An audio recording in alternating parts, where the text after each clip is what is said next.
भारत का एक छोटा सा गांव था, सुखपुर। यह गांव चारों ओर से हरियाली से घिरा हुआ था। गांव में मेहनतकश लोग रहते थे। ज्यादातर लोग खेती करते थे, बैल और हल के सहारे खेत जोतते, वर्षा के पानी से फसल उगाते और मेहनत की रोटी खाते। गांव के लोगों में सबसे ईमानदार और गरीब किसान था रामू किसान। उसका जीवन बड़ा ही कठिन था, लेकिन वह हमेशा सच्चाई और ईमानदारी पर अडिग रहता था। गांव में एक और व्यक्ति था, जगन्नाथ जमींदार। वह पूरे इलाके का सबसे अमीर और प्रभावशाली आदमी था। उसके पास सैकड़ों बीघे जमीन थी, अनाज के भरे कोठार थे, सोने चांदी के गहने थे। लेकिन उसकी एक ही कमजोरी थी, उसका लालच। रामू किसान के पास केवल 2 बीघे जमीन थी। वह सुबह से शाम तक खेतों में काम करता, अपनी पत्नी गंगा और छोटे बेटे गोपाल के साथ गुजारा करता। गंगा अक्सर कहती, रामू, अगर भगवान ने हमें थोड़ा और दिया होता तो अच्छा होता। देखो दूसरों के पास कितनी जमीन है, कितनी बैलगाड़ियां है। रामू मुस्कुराकर जवाब देता, गंगा, जितना हमारे पास है वही बहुत है। मेहनत और ईमानदारी से जो मिलता है वही असली सुख है। लेकिन सच यह था कि उनका जीवन आसान नहीं था। कभी फसल सूख जाती, कभी बारिश ज्यादा हो जाती। फिर भी रामू कभी हार नहीं मानता। दूसरी ओर जगन्नाथ जमींदार की हवेली पूरे गांव में मशहूर थी। ऊंची ऊंची दीवारें, बड़े दरवाजे, सोने की जड़ाई वाला फर्नीचर। वह हमेशा नौकरों से घिरा रहता और गरीब किसानों से ऊंचे ब्याज पर कर्ज वसूल करता। एक दिन उसने अपने दीवान से कहा, देखो, अब गांव के छोटे छोटे किसानों की जमीन भी मेरी होनी चाहिए। वे बेचारे मेहनत करते करते थक जाते हैं और जब कर्ज चुकाने में असफल हो जाते हैं तो मैं उनकी जमीन छीन लेता हूं। दीवान बोला, मालिक, आपने तो पूरे इलाके को कर्ज में डुबो दिया है। सिर्फ रामू किसान ही है जो अब तक आपकी बातों में नहीं फंसा। जमींदार की आंखों में लालच की चमक उभर आई। रामू किसान वही तो सबसे सीधा आदमी है, लेकिन देखना उसकी जमीन भी मेरी होगी। एक दिन जमींदार ने रामू किसान को बुलवाया। अरे रामू, सुना है तुम्हारी फसल अच्छी नहीं हुई। अगर चाहो तो मैं तुम्हें कर्ज दे सकता हूं। बीज, खाद, बैल सब दिलवा दूंगा।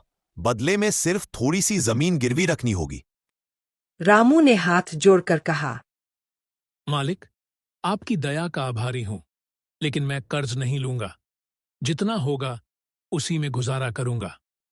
जमींदार की चाल असफल हो गई। उसने सोचा,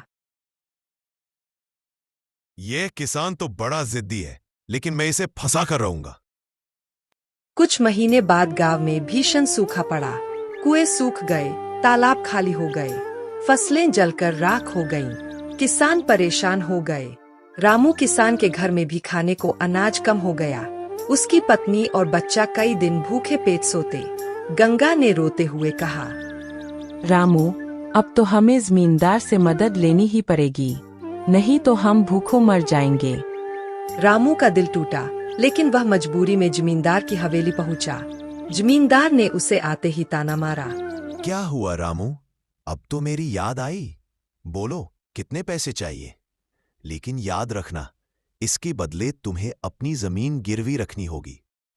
रामू ने विनम्रता से कहा, मालिक, मैं बस इतना चाहता हूं कि मेरा परिवार भूखा न रहे। आप चाहे जितना ब्याज ले लीजिए, लेकिन मेरी जमीन मत छीनिए। जमींदार ने नकली दया दिखाते हुए कहा, ठीक है, मैं तुम्हें अभी अनाज और पैसे दे देता हूं। बस एक छोटा सा कागज पर दस्तखत कर दो। रामू अनपढ़ था। उसने बिना समझे दस्तखत कर दिए, लेकिन वह कागज असल में उसकी जमीन जमींदार के नाम करने का सौदा था। कुछ महीने बाद जैसे तैसे बारिश हुई और फसल उगाई। रामू किसान खुश हुआ कि अब वह कर्ज चुका देगा। वह पैसे लेकर जमींदार के पास पहुंचा। मालिक, ये लीजिए आपके पैसे। अब मेरा कर्ज खत्म हुआ। जमींदार हंसते हुए बोला, अरे रामू, कर्ज खत्म? तुम्हें तो पता भी नहीं कि तुमने दस्तखत किस पर किए थे। ये लो, ये कागज देखो, इसमें साफ लिखा है कि तुम्हारी जमीन अब मेरी है। रामू के पैरों तले जमीन खिसक गई। नहीं मालिक, मैंने ऐसा कभी नहीं चाहा। आपने धोखा दिया है। जमींदार गरजते हुए बोला, धोखा? कानून मेरे हाथ में है।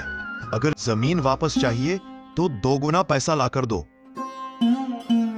रामू किसान घर लौटा तो उसकी पत्नी और बच्चा रो पड़े। वह समझ गया कि अब अकेले लड़ना मुश्किल है। उसने गांव के किसानों को इकट्ठा किया और कहा, भाइयों, आज मेरी जमीन गई है, कल तुम्हारी भी जाएगी। जब तक हम सब मिलकर जमींदार के खिलाफ आवाज नहीं उठाएंगे, वह हम सबको बर्बाद कर देगा। गांव के लोग पहले डरते थे, लेकिन धीरे धीरे सभी ने रामू का साथ दिया। उन्होंने तय किया कि वे अब जमींदार को लगा नहीं देंगे और अदालत में उसकी शिकायत करेंगे।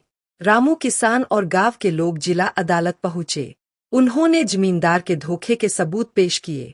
अदालत में गवाहों ने बयान दिया कि जमींदार ने कई किसानों को इसी तरह धोखे से बर्बाद किया है। काफी सुनवाई के बाद जज ने फैसला सुनाया। रामू किसान और गांव के किसानों की जमीन उन्हीं की रहेगी। जमींदार को धोखाधड़ी और शोषण के अपराध में दंडित किया जाता है। गांव के लोग खुश हो गए। रामू किसान ने अपनी जमीन वापस पाई। गांव वालों ने उसे नेता मान लिया।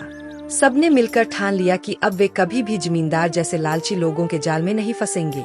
रामू ने मुस्कुराकर कहा, भाइयों, मेहनत और ईमानदारी से बड़ा कोई धन नहीं। लालच चाहे कितना भी बड़ा क्यों ना हो, अंत में हारता ही है। हेलो दोस्तों, आप लोगों को मेरे ये वीडियो कैसा लगा कमेंट करके जरूर बताइए और ऐसे ही नए नए वीडियो देखने के लिए मेरे चैनल को लाइक और सब्सक्राइब जरूर कीजिए।